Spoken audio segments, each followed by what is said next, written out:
Hello YouTubers, Alaska Prepper here. Well, pretty soon, toilet water that's been purified, ladies and gentlemen, could soon be flowing out of California household taps. But the true question is this: is your city or state going to be next? Now, I believe that this is very important, ladies and gentlemen. Why drink water that you don't know whether it has things in it that are bad for you or not?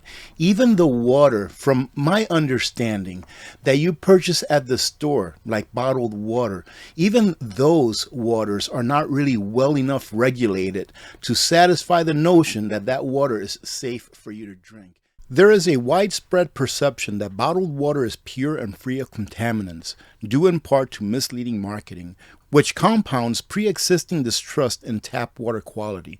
While concern about municipal water supplies is warranted, given nationwide exposure to toxic chemicals like PFAS and lead, there is inadequate scientific evidence to suggest that bottled water is always a superior alternative. It is not widely understood that bottled water is regulated less stringently than tap water in certain respects, nor that a significant fraction of bottled water sold is effectively tap water taken from municipal sources, typically with additional treatment. Various studies have shown cases where bottled water contained a wide range of contaminants, including bacteria, heavy metals, including lead, arsenic, volatile and semi-volatile organic contaminants, disinfection by products, radiological elements, and various PFA compounds, among many others. So do you really think, ladies and gentlemen, that you can trust bottled waters? An estimated 33 billion pounds of the world's plastic trash enters oceans every year. That's not all that there is in the oceans, ladies and gentlemen. That's every year we have 33 billion pounds of plastics entering the ocean. You see, in my opinion, and this is my opinion because I'm not a scientist, I believe that the pollution of our oceans with plastics poses a greater threat to humanity than does what they call climate change. Eventually breaking down these plastics into tiny fragments, a 2020 study found that 1.9 million microplastic pieces in an area of about 11 square feet in the Mediterranean Sea. In an area of 11 square feet, there were 1.9 million microplastic pieces, ladies and gentlemen. This study concluded that about 70% of marine debris sinks to the sea floor. There are now 170 trillion pieces of plastic in the ocean, more than 21,000 pieces of plastic for every person on the planet. Again, I believe this is a bigger threat, not only because of the garbage in the ocean, but what it's doing to the life in the ocean. Life in the ocean has to do a lot with life on land, ladies and gentlemen. And if the ecosystem in our oceans is disturbed to the point of extinction, it will mean our extinction as well. So these are things that I believe that we as humanity can solve and can work together in solving. It is a solvable problem. And now, from the Business Insider, purified toilet water could soon be flowing through California's taps as the state battles drought. I have to tell you that I don't necessarily think that this is a terrible idea. And let me tell you why. Because if you have a Berkey water filtration system, let's say, right, which is a very popular one, and it has, in my opinion, stood the test of time. You can take water out of a lake, out of a pond, out of a swamp. You can filter the large debris out of it and be left with green, murky, or yellow, murky water, right? Put it through a filtration system and you have nice, potable, clean water come out the other end, right? So that's the same thing that California is going to be doing. But I always stand by what I've said, and it's that you cannot trust your water purification to anyone except for yourself. So get yourself a reverse osmosis water filtration system or any kind of water filtration system which you are confident in its ability to keep your water clean so that you and your family don't get sick. And here they follow up the title with saying California's State Water Resource Control Board recently approved regulations allowing water systems to convert wastewater like sewage and toilet water into purified water that Californians can drink. Now, the only problem that I have with this, when any state does this, all right, not trying to pick just on California, is when these non-elected positions make the decisions for you. I believe that it should be up to the people whether they want this to happen or not. And then again, you have to understand the situation that California is in may not be the same situation that any other states are in as far as drought and the availability of water for them. And here they get into it a little bit deeper. From flush to faucet, more places look to turn sewage into tap water.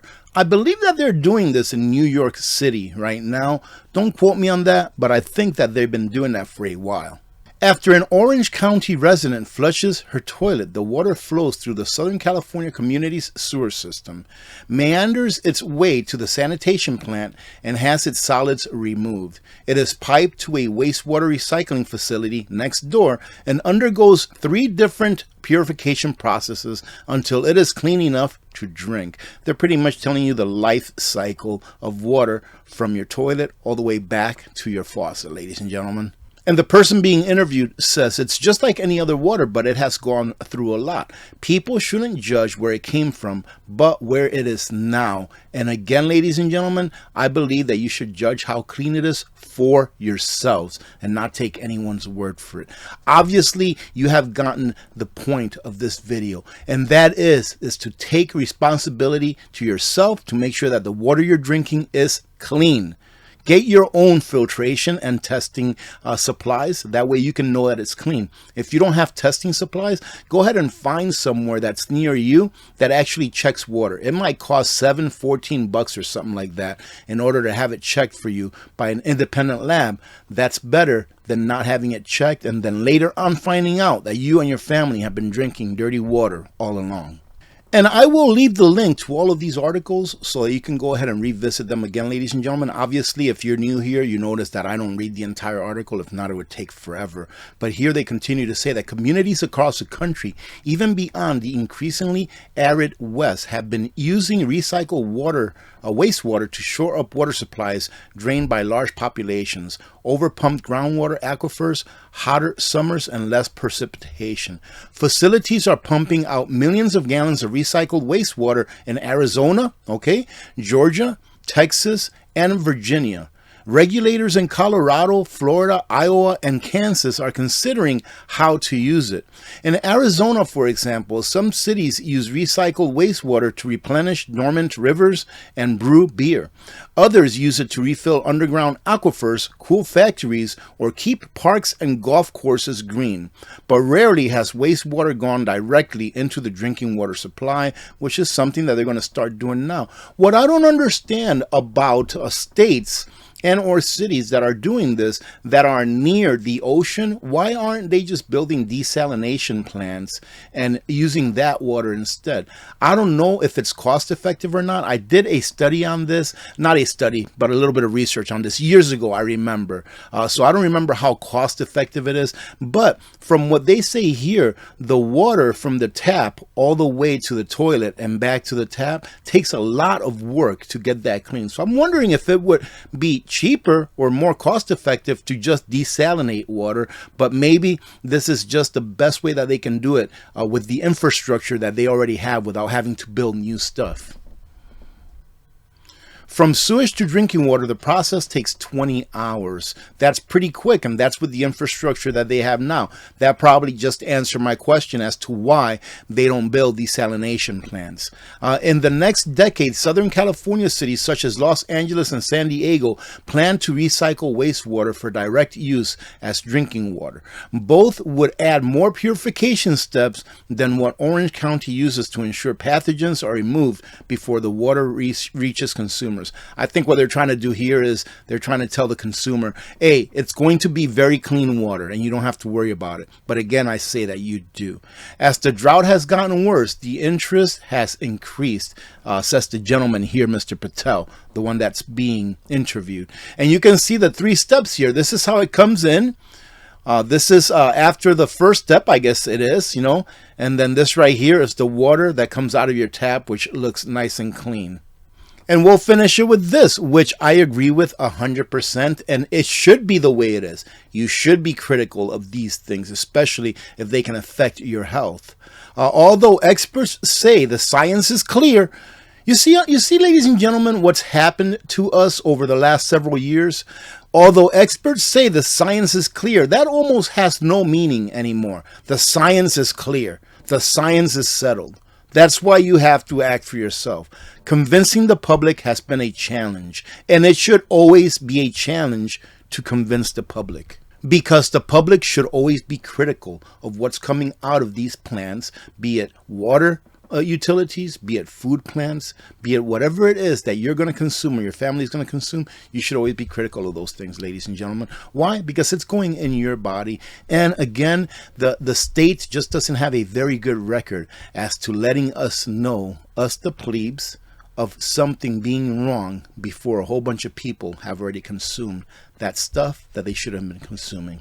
Having said that, I hope that you have a good day today. I'll have a second video coming out later on today. It's pretty much just documenting some of the things that I did here and there during my 4 or 5 days that I took off of YouTube. I hope that you had a great Christmas, a great Hanukkah. And ladies and gentlemen, I hope that next year is going to be much better than this year. But just in case it's not, continue to prepare. Continue to have hope, but remember that without preparedness, hope is only hope. So continue to prepare, stay prepared, and encourage your family members and your friends to prepare as well. God bless every one of you. God bless America. I'm Alaska Prepper. I'm out.